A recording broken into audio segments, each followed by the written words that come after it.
He just had a baby. He just had a baby too. Oh wow! So that went south quick. There's about 1 week of radio silence, and then it just kicked right back up. As far as emails go. Man, well, successful company. That'll happen. Yep. Congrats on the new facility. That's really amazing. Yeah, 150. Wow. Yeah, it's exciting. It's and we've been outfitting the Trade Street facility to be able to do about that as well. Wow. Okay. And what's the brew crew up to on either coast? So we're about 10 brewers in San Diego, and then on the East Coast we're looking at about 3 with kind of a hybrid quality brewer role, so making it 4 total. Wow. I've been counted as half. I've been only counted as half. Man, that guy gets a lot of flack for being short. Colby said the same joke the other day. I can assure you, Ivan's a full brewer. He counts as one. I'm not going to belittle. I love him. He knows that. That's why I can say that. Oh yeah, we are fans. He's a good guy. I saw the question about all the San Diego brewers, and I had to get a list, or else I was going to miss someone. So, very wise. So many. Cool. Well, I can't wait to hear. I mean, we know of some, but it'll be really great to hear who's working hard over there. Hey, Stella. Yeah. Would you want to, after the intro, just kind of, you want to segue it to Beer One instead of me? Yeah. Cool. That seems better. I'm trying to make these better. I'm the one that drinks a lot, guys. That's why I do this. Maybe you heard that somewhere before from her. Killing our personalities in this podcast. Yeah. All right. Okay. Well, you guys ready to start the show? Woohoo! Yeah. Sure. Good here. All right.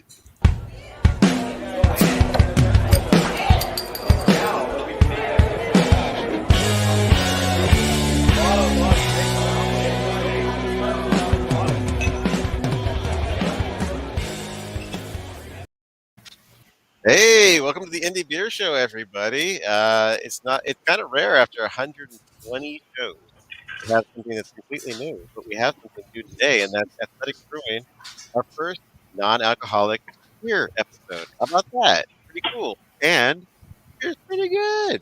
How about that? We kind of like a steep face, but I'm going to get right to the action here and let you meet our fine guest from Athletic, starting with John Walker, if you'd be so kind to introduce yourself, and then we'll move on to Kevin. Got it. Yeah. So, hi, John Walker.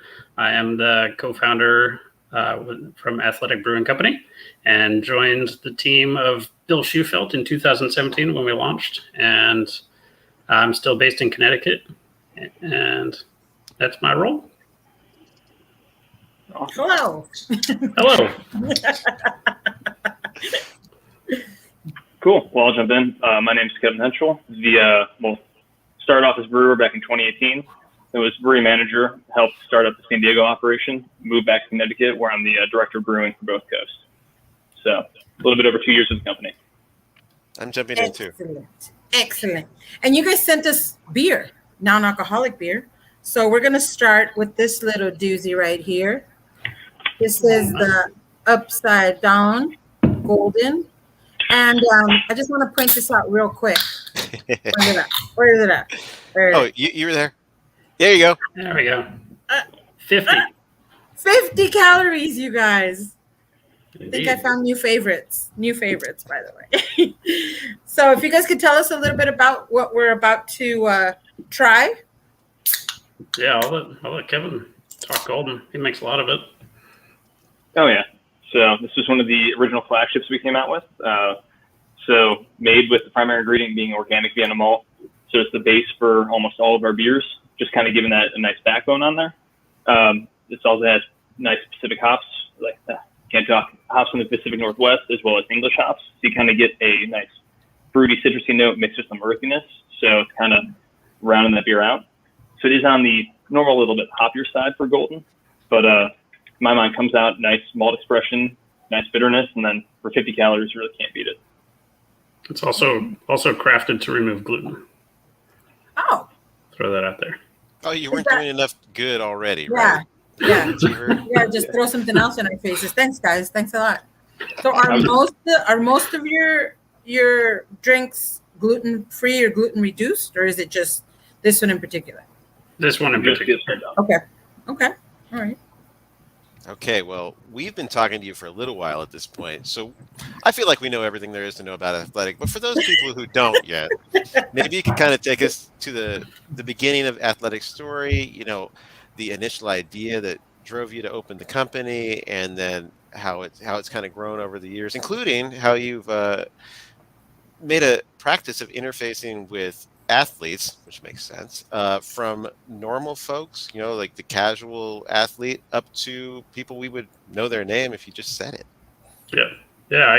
I'll start there. I'll speak for Bill for a moment. So Bill Schufelt was the original co-founder, and Bill dreamed this up many moons ago when he was in his busy financial career and just eliminated drinking for a month and realized that it had these like great improvements over his life and everything was good. And so he just continued that. In some time, he realized that what he was really missing was a great craft beer still, because he loved beer. Loved the occasions, you know, drinking with people, spend time at the bar, pairing with food, but there were no options. There was nothing that was like really sending him when he went out. And, you know, if you go out to a nice dinner, you have to order Coke. And so anyway, you know, he with the help of his wife, Jackie, they dreamed up this crazy business plan to open up a craft non-alcoholic brewery that only did non-alcoholic beers. And he jumped out of his super stable professional career to spend all of his time and everything that he has developing this brewery. So anyway, I met him in 2017 when we signed a lease in Connecticut, in Stratford, Connecticut, on a 10,000 square foot facility. We had some equipment ordered and quickly went to work on building this brewery and developing a system and a process in which we want to make this, which, you know, at the end of the day, our focus was just making a really good beer. And it happened to not have alcohol. And so we spent a lot of time working on it. And we launched commercially out of Connecticut in 2018 in May. And we quickly ramped up our capacity there in a building that we thought would carry us for 5+ years. It carried us for about a half a year. We expanded our footprint there and our team and grew tremendously in the New England area, but had a busy e-commerce business that was kind of national too. And we found through that data that like California was just this killer place that was kind of screaming for some tasty non-alcoholic beer. And it just so happened there was a facility there when we needed it. So after GABF, Bill and I continued west to San Diego and saw the Trade Street facility that was a former Ballast Point facility. And over several cups of coffee, right after that visit, we tried to figure out a way to make it work. So we did. So now we have facilities on both coasts, the Connecticut facility, the San Diego facility, and we just broke ground on a new facility here in Connecticut. So hope to bring more tasty non-alcoholic beer to the rest of the country and the world. So yeah, I mean, our story is carried by our team, and I'm sure I missed some details in there, so I'll let Kevin chime in on some of the brewing evolution that's happened. Oh, man, put me on the spot right now. Yeah. So when I started in Connecticut, I believe the company put out a total of 3,000 barrels. And I think it seemed like a crazy concept to go from the job where I was at to a very small craft brewery. I think John didn't believe that my resume when I put it in. They thought it was a spy coming in to take all their secrets and steal the knowledge. But there's some truth to this. So jumped right in, started brewing, and then from then on, it's just been a team effort of collaboration every day, doing sensory, working as a team. How can we make it better? How can we improve? And ultimately, the evolution of the product going from what was a good beer back in 2019 to an even better beer now. We're just always doing better iterations of it, keeping the styles true, but just trying to make the best beer possible. Now, and it appeals to athletes, like I was saying, from regular folks to famous people. Now, how's it been interacting on people of all parts of that spectrum, and why is that important to you all? It's been amazing, and almost all of our connections and interactions with, active people or just athletic lovers in general has been organic. More often than not, we're contacted and they're just like, "This is awesome. Thanks so much for putting this out there. How can I get involved?" And so that's kind of how our ambassador program was born. And Mason, we met Mason Gravely at the time, and we're like, "Hey, let's kick off this ambassador program and just like embrace and get out there and do cool things with our community." And so, yeah, I mean, we interact. We've got 1,200 ambassadors active today, and the community is growing along with our team. And these are, could be a video game player. It could be someone who cleans up at trailheads. It could be a professional athlete, things like that. But all over the map.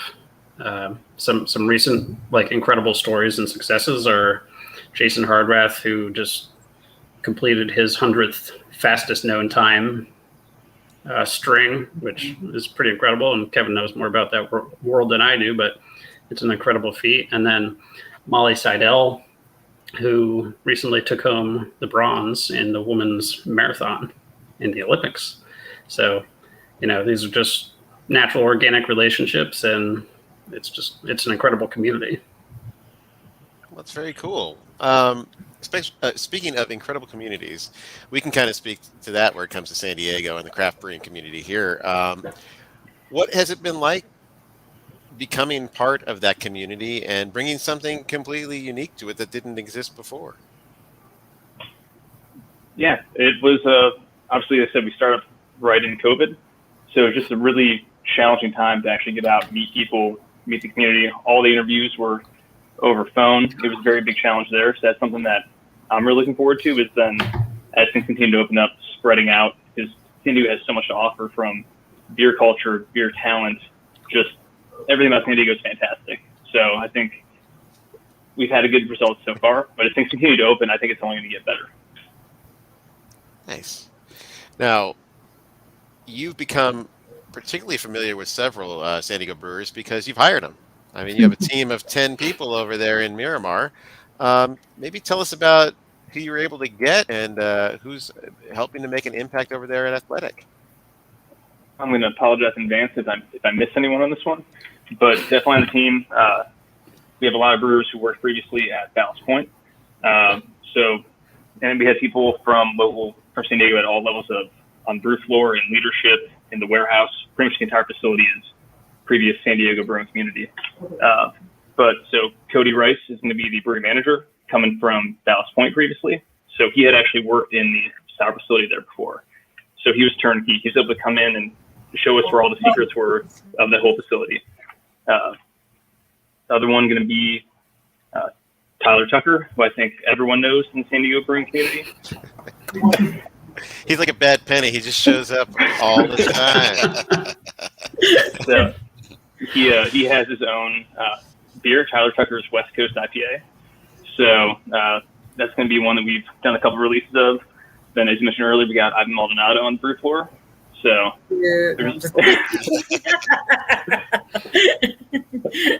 I'm skipping over a whole bunch, but it would take up the entire segment going over how each person has been so critical to the success of the company. There's just so much talent out there. Yeah, and I want to throw Chris Callum out there too. Chris helped build that facility in his tenure at Ballast Point, and he was one of the first San Diegans that joined our team and helped us build that facility out. So thanks, Chris. Nice. I'm sure they appreciate the love. Yes. All right. Are we ready to answer all those questions? Yep. That went by pretty quick. What time is it? I think it's 3:00. So this is the part of the segment of the show where we do our top three. I explained a little bit to you guys earlier today, but if you need a refresher, basically you give us your top three from your 3, 2, 1, but just tell me your top three, right, or your third one, and then I'll ask again for your second one, and I'll ask again for your first one. This week, because we have non-alcoholic beer on, you guys, we want to see what kind of styles that you would like to see a non-alcoholic version off in the market, like, of in the market. Like, what kind of beers would you want to see that would be a non-alcoholic that you don't see? And since Brandon's so excited for this, you can go first, Brandon. All right. My number 3 is cool. We might have the same answers, by the way. I don't think anyone's going to have this answer, and I'm pretty stoked on that. Like Radziski, I would like to see a Polish-style smoked beer. Yeah. I mean, they're already low in alcohol to start with. It'd be pretty interesting to see. But they have a lot of character and the smoke character, and how you dial that in for non-alcoholic beer. I mean, that'd be a great food beer, like a food option. You're talking about, going to a restaurant and ordering a Coke with your lobster risotto. I mean, that sounds like the most horrible thing. I mean, it's great. Oh, get this. Oh man, look at that fillet. Look at that porterhouse and my Sprite. Well, I have to think that this could be a really great option as far as food beer, and also a beer you could cook with and do really cool things like rest rots in it or whatever. But really, first and foremost, drink it. So that would be a cool thing to me. All right, we'll go down to Stella, and if you guys want to play along, you just let me know, and when I come to you guys, if you don't, you say pass, and we'll just pass on. Yeah. Well, I wasn't too familiar with which styles you guys made and which ones you didn't. So I just kind of went with what I think I would like to drink. And I was thinking alembic, I think would be good. I don't know if that would be possible or not, or if you guys even already make that. But it's a particular style of beer that I like. I could drink a lot of it. So I figured, that'd be a good one to have non-alcoholic. If you guys are keeping it at the calories these are, even better. Awesome. So I'm pretty known. Everyone knows that I like very high ABV beers, but I also like stouts. I also like lagers, and I also like every beer. But either way, I know you guys make a stout, but I really like those very kind of roasty, very chocolatey, very it's right in your face kind of pow. And again, the kind of stouts that you can have with your dessert. So like Brandon says, if I'm going to get an ice cream at a dinner restaurant, if I can get a stout that's not a 14.5%, so you can eat my ice cream and drink it at the same time, that'd be great. I'm writing this down, by the way. No, that's okay. Well, we can be taste testers for you guys. Awesome. So do you guys want to play? Kevin, do you want to get in this? Yeah, Oh, yeah. I'll play. All right, For Kevin, sure. you're next. Yeah, I'd go with an ESB. So just something simple, malty, nothing too crazy. I know a lot of what we try to do is then meet some of those extreme styles, but just a beer you can crack open really have any time of day would be a good one. Okay. All right. All right. What about you, Tom? What happens if you're duplicated? Doesn't matter. Go for it anyway. It Okay. confirms that we're all right. I was going to go ESP too. So, and just it's fun. It's like Some you guys malt- know each other. It's yeah. like you guys know what you've made and what you haven't. It makes me wonder why it doesn't exist already. Or I mean, with that kind of consensus, ESB. I'll throw an alt beer in there. Oh yeah. Yeah. Nicely done. All right. Well, shoot. Can we get to another beer now, guys? Yeah. Yeah. All right. Next, we have the Downwinder, and it's a Right. Goza. By the way, I love this can. It's so pretty. The color, you can see on here, but. And this one comes in at 75 calories, guys. Indeed. Well, shout out to our marketing team at Athletic, but also Fairfolk, who've been our creative partners from the beginning. Yeah, I'm down with these cans, guys. Very nice. Thank you. I like the salinity in there. That's I mean, I know you were going for that, and it's in there. It's not too much. It's not too little. It's definitely present, but it aids in the entire flavor of the beer. Nicely done. Yeah, I like this. I'm like, more. Couple other fun ingredients in there. Well, we've got the coriander too, but we use a little lime leaf, which carries a lot of like citrus and floral notes, which are really fun. I'm getting that.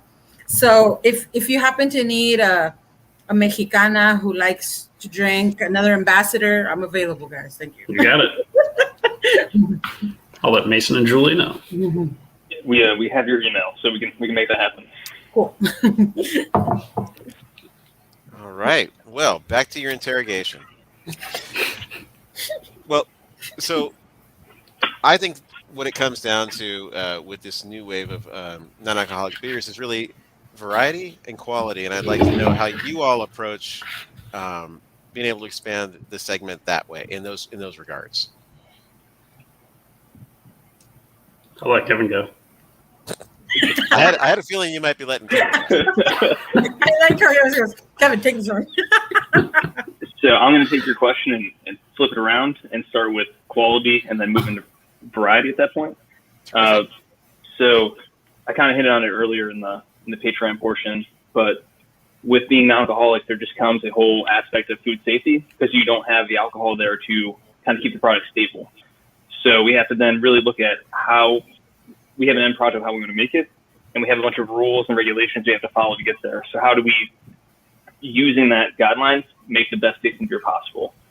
So that's constantly working with our brew team, with quality, just come up with innovations. And then obviously marketing and John are just constantly throwing ideas at us, and it's our job to make those ideas possible. But it's definitely one of the most fun challenges that we have of sitting down in the R&D meeting and just throwing ideas at the wall, and then a month later we can have a beer on the table. Yeah, no. Can I just ask really quick, is the shelf life shorter for this, or is it about the same as a regular beer? Like I'm just wondering, like, you guys have to go through beer a lot faster, or how does that work? So we thankfully have the luxury of having a tunnel pasteurizer, so our products are all shelf stable. So we do have a 6-month shelf life on there, but obviously with any beer, keep cold, drink fresh for the best quality. Right. But there is no risk of it becoming harmful over time, which is our biggest concern. Yeah, no, I was just piggybacking on Kevin's answer about the, getting the variety of non-alcoholic beer out there, is that, 4 years ago, there was no community of brewers that were dreaming up new ideas and innovating in a brand new space. And suddenly there are like 20, and that's awesome. And so it's really exciting to see a new group of people that are excited to innovate in not only like an existing and fun category, but a positive and healthy one too. I have 2 questions that kind of sprung to mind. We were talking about the beer on the shelves. I was wondering, can anybody take these beers off the shelves and purchase them, or is there we're talking like age? Is the same 21 or up apply?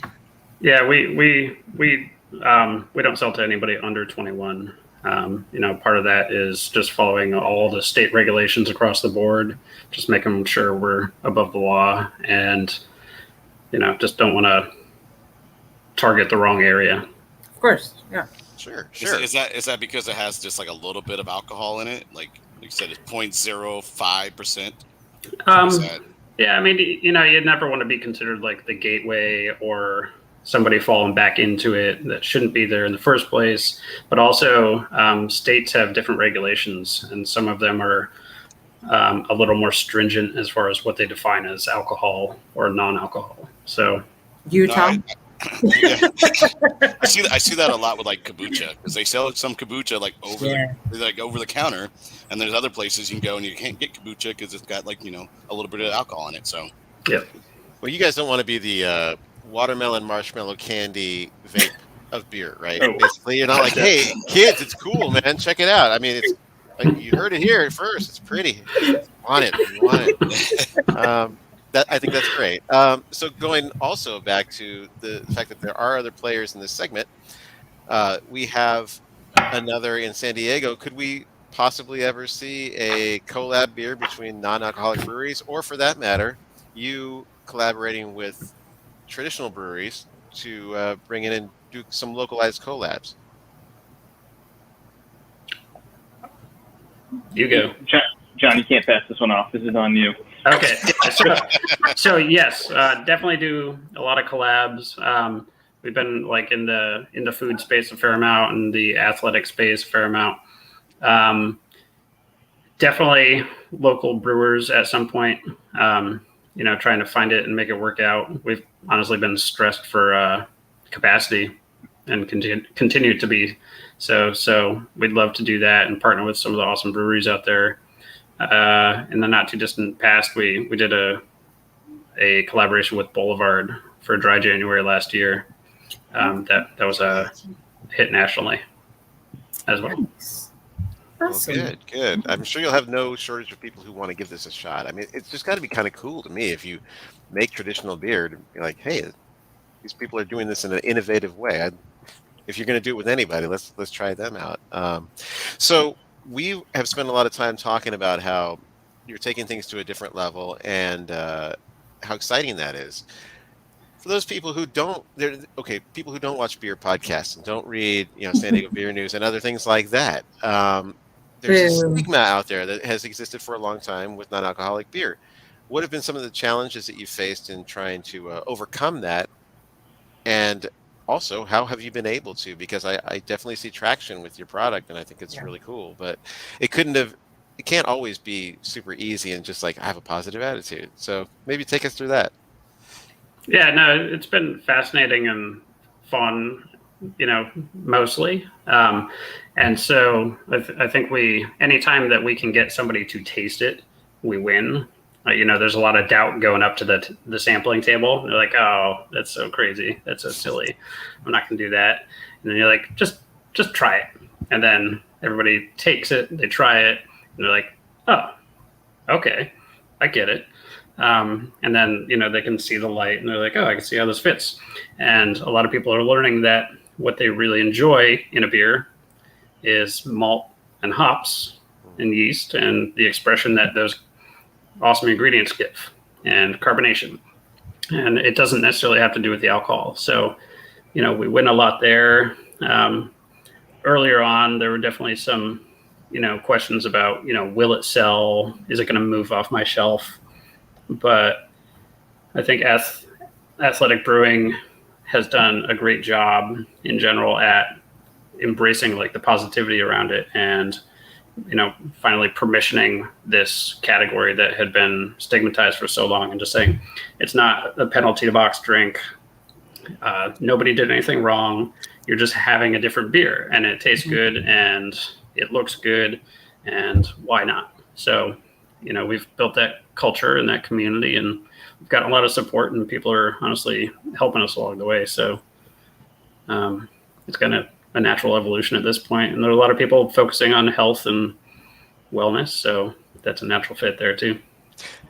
Do you think that the pandemic, there were many stories about people's consumption going up during the pandemic. And, I was drinking through my cellar. I was real happy to do it.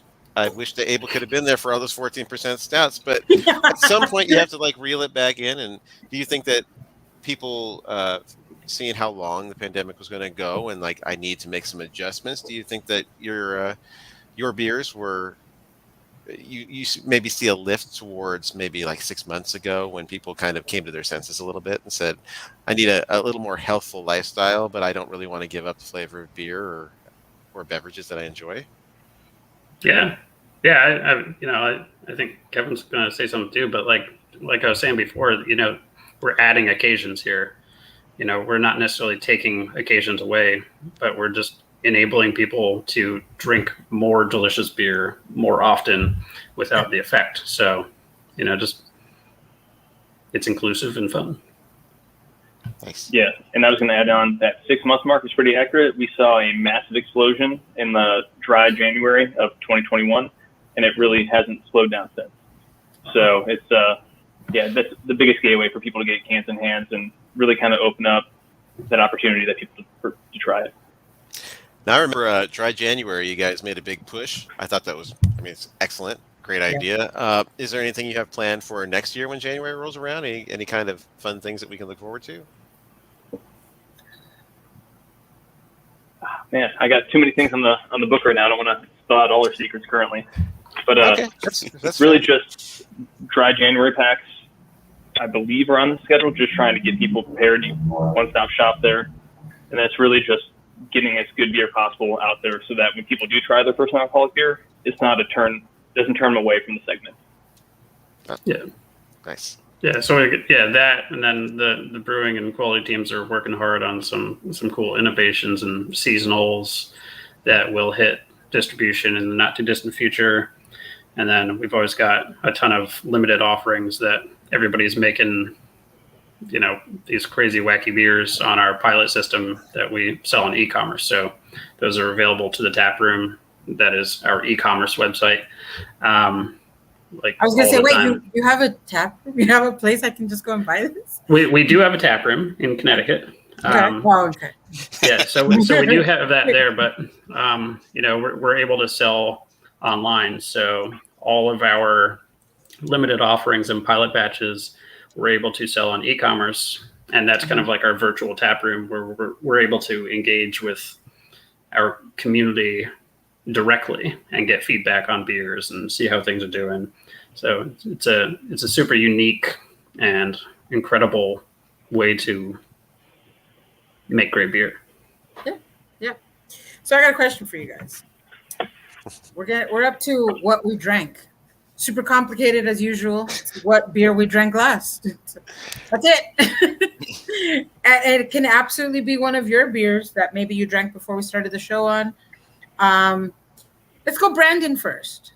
Okay, nice. It was a Grodziski. I'm just kidding. It was not a Grodziski. I had a beer called Mouse Rock, which was named after the Parks and Recreation's, fun band. Was it Mouse Rat? Yeah, Mouse Rat. It was a West Coast IPA with Strata, Simcoe, and Nelson. That's a pretty dynamite trio there. From Wild Fields Brewhouse in Atascadero, California. I was out doing, as Estella guessed correctly, I went to Paso last week.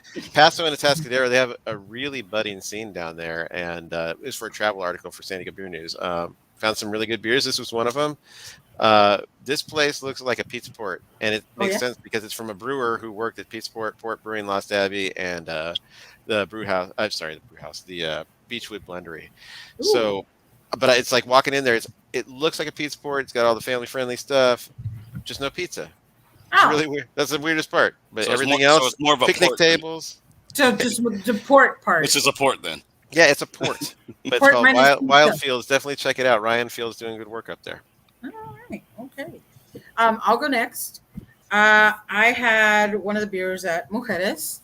It's a newer beer, the Pachamama, which is our double IPA. Comes in at a low 9.3%. But it's really, really good, and I can't drink enough of this.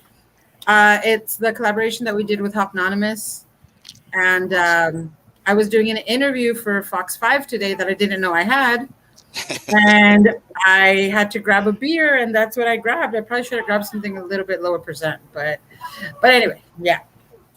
Abel, what'd you drink? Was that like Fox 5 at like 6 in the morning?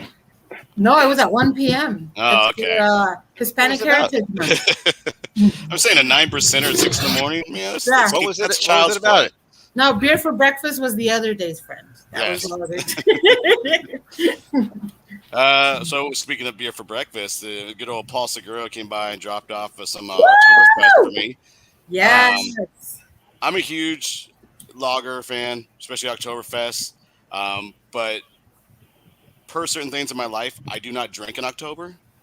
I like, so you guys have dry January, I do Sobertober. And so I do not drink in October, but so I try to get all the Oktoberfest beers that are coming out before October so I can drink them then. So I will be drinking your guys' beer pretty much in Sobertober. Awesome. You totally can, yeah. I know. So I'm really looking forward to that because I get really grumpy as I'm being told.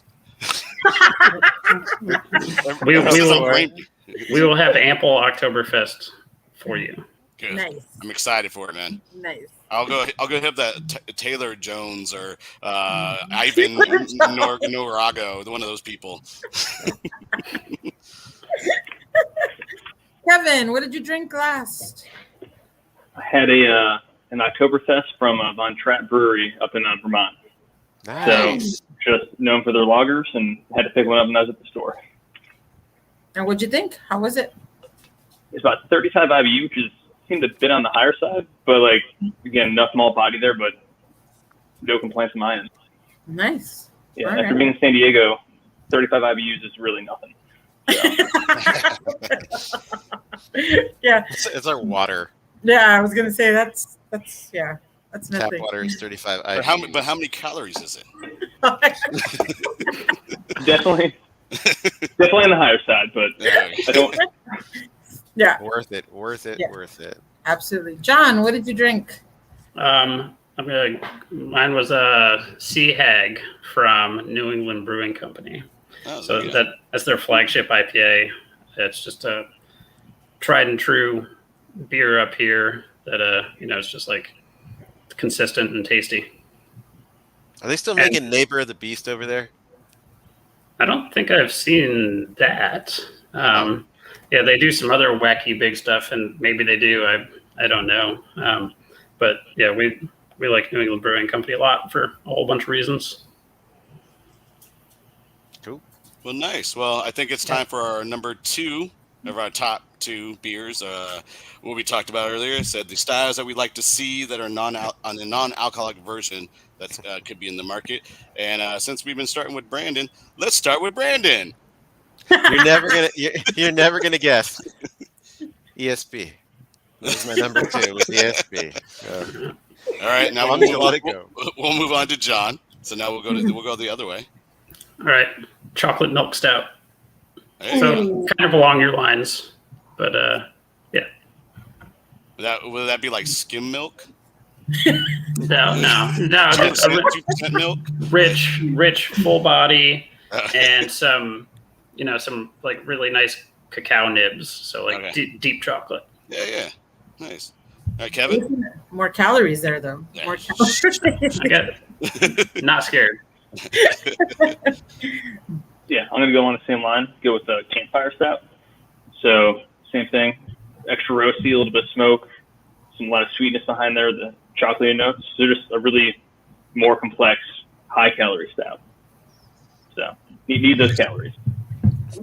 Okay. We're going into winter up here in the Northeast, so Oh yeah. we're trying to hunker down and stay healthy. Yeah, we don't know what that winter thing you speak of is in San Diego. I'm in hibernation prep mode while it's still 90 degrees outside.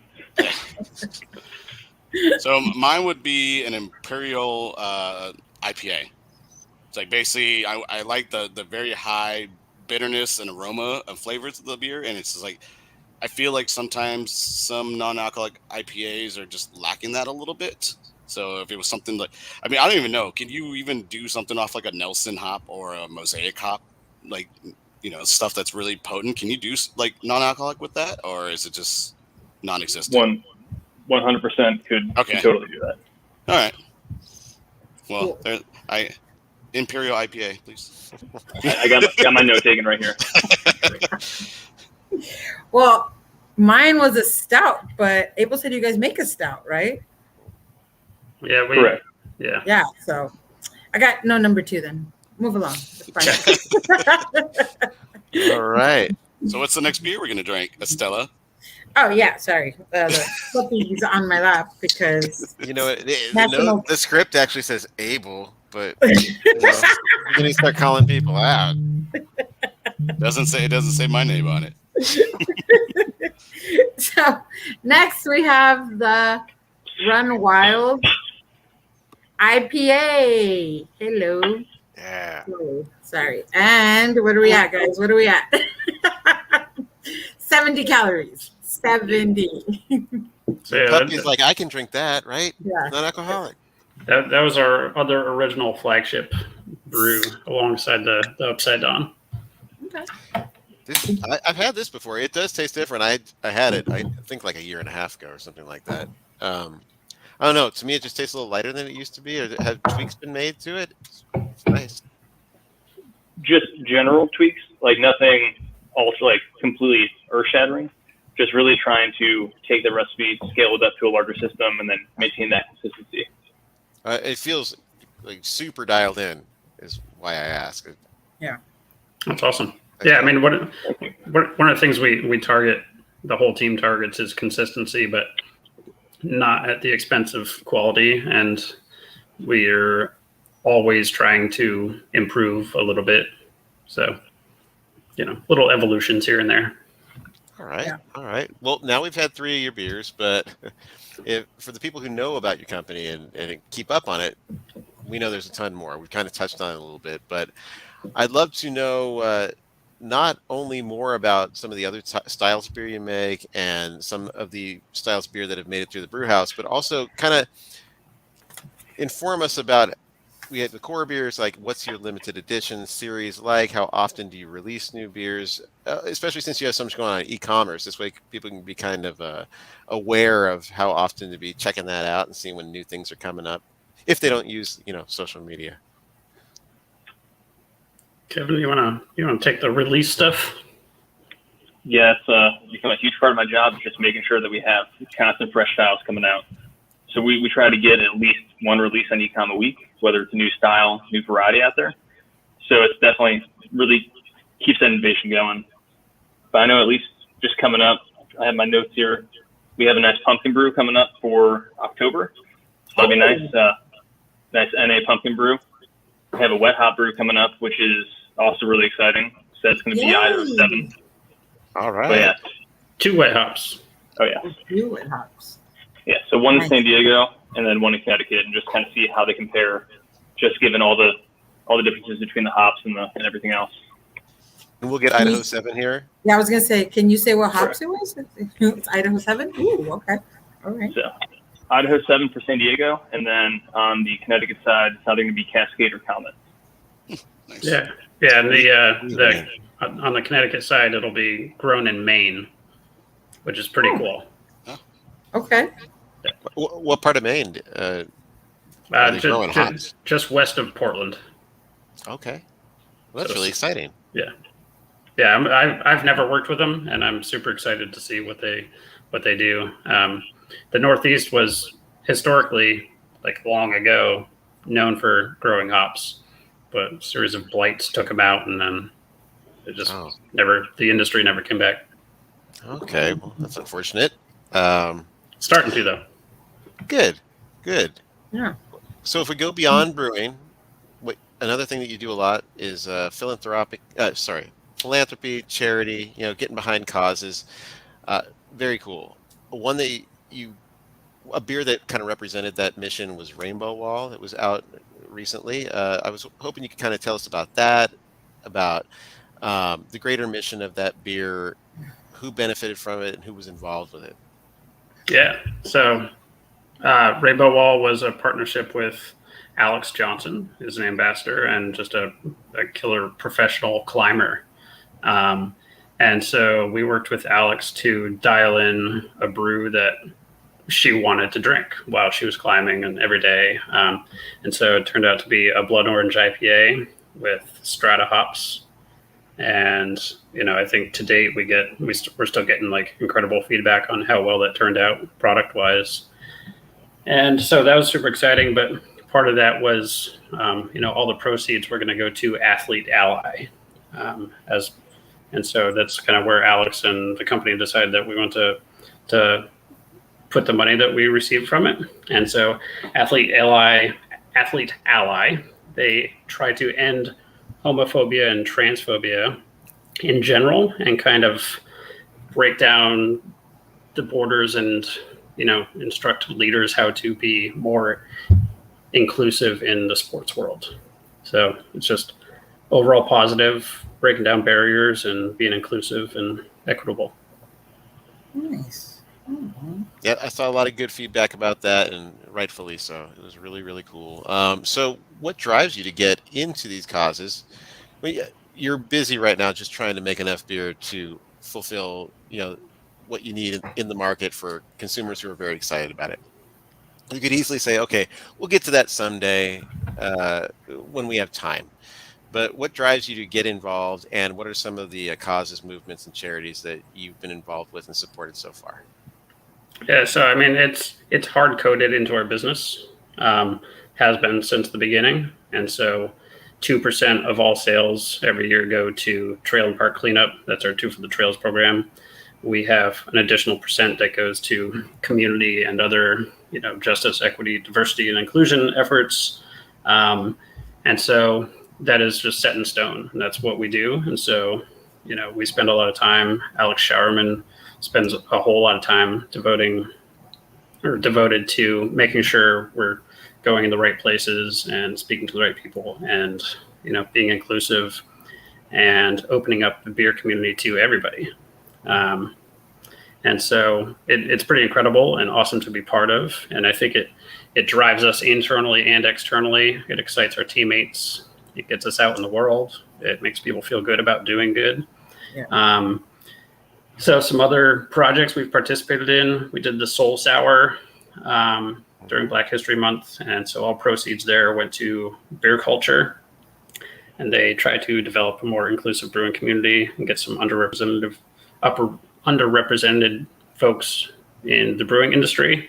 You should check them out because they've got a whole resource board for careers and opportunities and scholarships. The Pan Mass Challenge we did with Closer by the Mile, that was just last month. And that's one of the biggest fundraisers in the country for the Dana-Farber Cancer Institute. During COVID, the National Restaurant Association had the Restaurant Employee Relief Fund, so helping out all those displaced by COVID in the restaurant and brewing industries. So we donated $100,000 to that, which was awesome. What else? Participated in. Oh yeah, go ahead.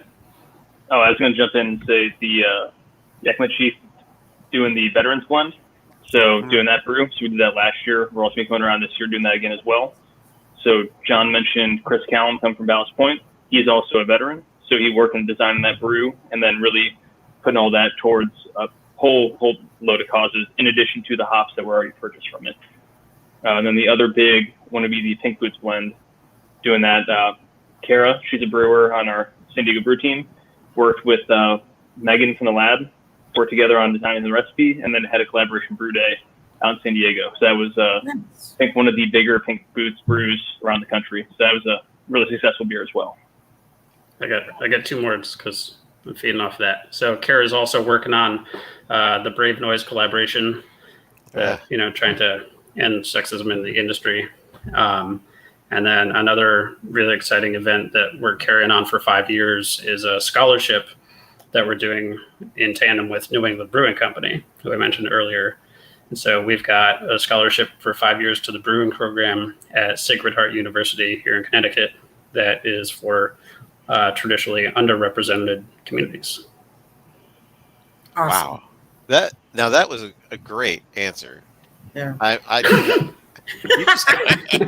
You just kept going, and I what a feel good answer. That's great. Kudos to you guys for doing what you're doing. I mean, this would be a great place to stop, but I'm going to ask you another question anyway. So what's this? We were talking about it a little bit before. Tell us a little bit about your Oktoberfest, because I mean, 'tis the season, and I'm pretty stoked for all the Martzens and the Fest beers that are coming out. And tell me all about yours, because like I said before, this is. Or I said it in the bonus edition, but that was my favorite beer of yours before I had the beer in the bonus edition. Want to find out what that was? Watch that. Okay. I like that link back. I'll let Kevin take the beer. So unfortunately, I do not have any with me, but I can describe the beer. So it's going to be, again, really classic malt profile, Vienna, Munich. I'm actually spacing on the other malt star right now. This is a ad-libbing, but then all German hops. Just going for that classic Oktoberfest style. So just malty, a little bit of bitterness, just easy to crush. And again, calories, I think, striking right around 75 or 80 calories. So still on the low calorie side. 80. Yeah, Good job. This is compliments of Dave Fitch, one of our tenured brewers here in Connecticut. So this was Dave's brainchild. Oh, And it very says here this is the 3rd annual Oktoberfest. That's right. Rad. See, Okay. now I can see how in a entire day devoted to festivity, aka drinking, how it could be really handy to have, like salt and pepper some of this in with some of your giant steins full of other beers and be able to, have a little longevity to your celebration. So maybe I'll have to try that. Yeah, think Maybe about beer festivals. Those are long days. So yeah, sprinkle these in. Boy, I miss those. They were so great. Remember those beer Having festivals? one next month. Oh yeah. Okay, great. Well, we are kind of taking the march out of the show at this point. What are the best ways to keep up with all things athletic? We're at Athletic Brewing everywhere. So, athleticbrewing.com, Facebook, Twitter, Instagram, all that good stuff. But yeah, at Athletic Brewing. Well done. Right on. Hey, I know you guys love to hear our Patreons. I do. They're all the people we love and adore. And this list doesn't get any shorter. It just gets longer, I feel, every time. But I was drinking non-alcoholic today, so I'm good to go. Today. All right. Ready? Okay. Ben, Bill, Brian and Christopher Pariah, Brian Gould, Ooh. Casey, Dan Diego's, Dante, David Martin. Hi, David. Doug, Four Brewers Podcast, Greg, the Indie Beer Show Socially Pandemic Distancing Zorball LLC. Oh, good God. Hoppy Craftsman Podcast, James, Jared, Jason, Jess from Ale Tales, Joaquin, Joseph, Joey from Hoppy Beer Gear, Juan, the beer historian, Judith Downey, Kenneth, patron for life, Larry Smith, Liz from Hops Power, Matt and Candace, Matt from the Shepherd Board, Miguel, Mr. Peacock from Tapcraft, Mike, Norman, Mary Jane from Gamecraft Brewing, Pacific Beer Chat, Robert from 13 Point, Get Well Soon Friend, Yes. Rudy the Artist, Sergio, Ruth Justino Naeli, and Vegas J. Vegas Vay. Well done. That was the best one yet. Yeah. I'm not even joking. Good job. Wait, there might be something to this non-alcoholic beer. Yeah, exactly, right? I mean, I'm still asking questions in a babbly way, but whatever. All right. We're getting out of here, but we all need to know what our top number one is. I will go first. I won't let Brandon start this time. Okay. Since my number 3 was the stout, and since my number 2 was the Imperial IPA, I want to see a black IPA. Oh, nice. You know what? That's mine. I even wrote it down. See, I didn't have to write it down because it's right here. Estella's can be a Cascadian Dark Ale. It's fine. All right, so yes, a black IPA. I mean, those are kind of. I don't really see too many black IPAs anymore, but just having that caramel melt and dark roastiness flavor, but like a lot of hot bitterness to it, which combines my two loves of a stout and an IPA together. So yeah. So Estella, what's yours? What Abel said. Yeah, I was just thinking, not enough black IPAs out there, so why not a non-alcoholic black IPA? So put that in your notes, fellas, please. Thank you. Again. Yeah, there really aren't enough black IPAs. I love that style. And Yeah. Ataraxia Aleworks has one right now if you want to try it Ooh. out. Kearney Mesa. My number one is both, I think it would be delicious and utile, especially if you're a monk. So in Belgium, they have these table beers, these singles that the monks sustain themselves on at the monastery while they're doing many things and sometimes making beer. I would love to see a Belgian style table beer that was basically under 0.5 and it could really be sustenance. I mean, like you could even have that at work, like real work if you wanted to, and still maintain and just be kind of nice. I mean, if you can have kombucha at your desk, why couldn't you have this Belgian style table beer at your desk and live like you're in Bruges? Nice. What about you, John? I'm going to go like a big, bold 4 and extra stout with a little Brett twist. There you go. Okay. Oh, we could do Brett. I didn't realize that. So, 4 and extra stouts have that like extra twang, Yes. oftentimes from a little Brett. So it's an awesome brew. and there aren't many of them. Nice. All right, Kevin, let's close it out with yours. What you got here? I was going to go with a New Zealand IPA. So just can't get enough Nelson in almost anything that we make. So one dedicated to the Southern Hemisphere. Nice. I really like that. Hey, you guys came up with great styles, like all around. That was fantastic. I feel pretty lame about my Grodziski now, but anyway. Well, this has been really, really fun. We thank you for coming on, letting us try these, because I think that we have enjoyed them. I know I have. I have. Especially that secret one. Got to watch the bonus. But hey, I'm ready for October. Sobertober right here. Yeah, you got it. Yeah, and thank you so much for having us on, and Brandon, you've been covering us since we stepped foot in San Diego. So many thanks there. Really appreciate it. You guys are great members of the community, and I'm sure you're, with your philanthropy and the way that you embrace the community, you'll continue to just do great things. And it's really great to have a company like yours join the fold. You could have picked all sorts of spots, but you picked San Diego, so thanks for that.